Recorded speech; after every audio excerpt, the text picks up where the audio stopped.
Assalamualaikum warahmatullahi wabarakatuh. Tahukah kalian mengapa Islam di Indonesia bisa berkembang dengan pesat? Siapa di balik kesuksesan penyebaran Islam di Indonesia? Bagaimana cara dakwahnya sehingga Islam dapat diterima dengan mudah dan tanpa pertumpahan darah?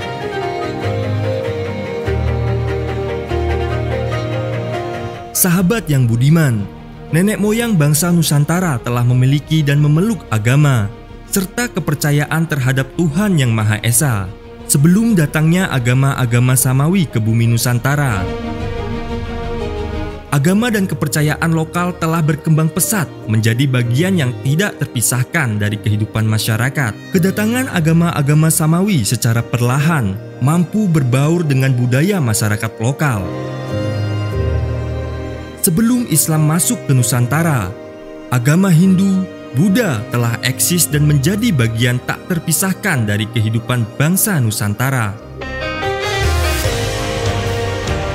Kedatangan Wali Songo di bumi Nusantara datang dengan penuh cinta kasih dan perdamaian.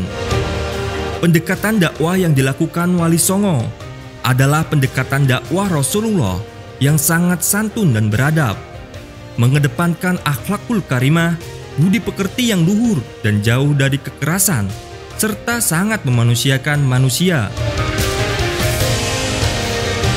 Berbicara tentang dakwah Islam di Indonesia, tidak terlepas dari peran para wali sanga. Aulia Utis'ah atau wali 9 ini merupakan pendakwah dari Timur Tengah. Ada yang dari Gujarat, Yaman, Maroko, bahkan dari Mekah, Saudi Arabia. Wali Songo adalah ulama-ulama yang mumpuni serta mewarisi keilmuan, akhlak, pengetahuan sosial kemasyarakatan dan spiritualitas dari Rasulullah SAW. Para pemirsa yang dirahmati Allah, Wali Songo yang berasal dari berbagai jazirah datang ke bumi Nusantara untuk berdakwah. Wali Songo secara smooth mampu melakukan akulturasi budaya dan kepercayaan lokal melalui pendekatan perniagaan, pernikahan, dan pengenalan nilai-nilai spiritualitas secara ramah, damai, dan toleran, serta selaras dengan nilai-nilai Islam rahmatan lil alamin. Islam yang penuh perdamaian, kesantunan, dan menjunjung tinggi kemanusiaan akhirnya dapat berkembang luas di bumi Nusantara. Dakwah para wali sanga ini adalah menggunakan Islam yang rahmah, sebagaimana perintah wa ma arsalnaka illa rahmatan lil alamin. Kami utus engkau ya Muhammad dengan rahmat bagi alam semesta. Jadi pendekatan para balik ini yang dikenal dengan para wali ini datang ke Indonesia dari mulai Aceh sampai ke tanah Jawa dan tanah-tanah kepulauan lainnya menggunakan dengan kedamaian.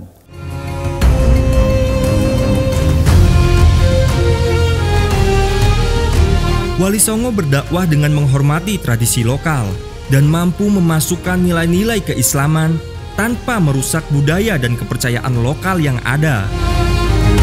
Dengan mengoptimalkan sarana tontonan menjadi tuntunan, Wali Songo menggunakan wayang sebagai salah satu media dan sarana yang efektif dalam menyampaikan berbagai pesan-pesan kebaikan atau mau'idah hasanah yang selaras dengan kondisi dan situasi masyarakat setempat. Sahabat yang budiman, Islam pun kemudian berkembang secara masif dan dapat diterima dengan tanpa ada pertentangan apapun. Pada periode berikutnya, para penerus perjuangan Wali Songo atau yang seringkali disebut sebagai ulama-ulama Nusantara tetap melanjutkan metode dakwah Wali Songo. Di era perjuangan kemerdekaan dan era kemerdekaan Indonesia, ulama-ulama Nusantara masih tetap eksis dan berhasil menjaga spirit Islam rahmatan lil alamin dengan kekhasan Nusantara. Ulama-ulama Nusantara banyak yang belajar ke tanah Hijaz untuk memperkuat dan menyambungkan sanad keilmuan. Sebagian ulama Nusantara kemudian menetap di Jazirah Arab dan menjadi tokoh dan rujukan keilmuan ulama dunia. Sementara sebagian ulama lainnya pulang ke Indonesia untuk menyebarkan keilmuan dan melakukan dakwahnya. Meski ditempa dengan keilmuan dari Jazirah Arab, ulama-ulama Nusantara tetap berbudaya Indonesia serta tidak memaksakan budaya Arabia ke Indonesia. Disinilah kecerdasan dan komitmen nasionalisme ulama-ulama Nusantara. Berbagai peran dan perjuangan ulama Nusantara tidak hanya untuk bangsa Indonesia.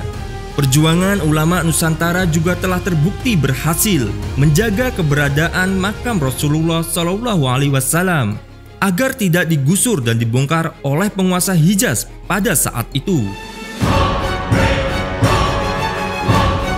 Melalui delegasi Komite Hijaz, ulama-ulama Nusantara melakukan diplomasi, negosiasi, dan kolaborasi dengan berbagai ulama dunia untuk tetap menjaga keberadaan makam Rasulullah SAW.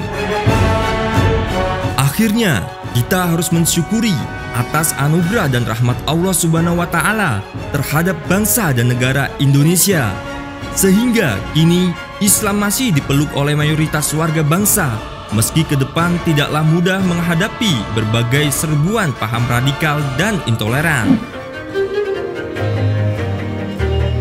Semoga Allah Subhanahu wa Ta'ala senantiasa melindungi umat Islam dan bangsa Indonesia. Amin ya Rabbal Alamin. Wassalamualaikum warahmatullahi wabarakatuh.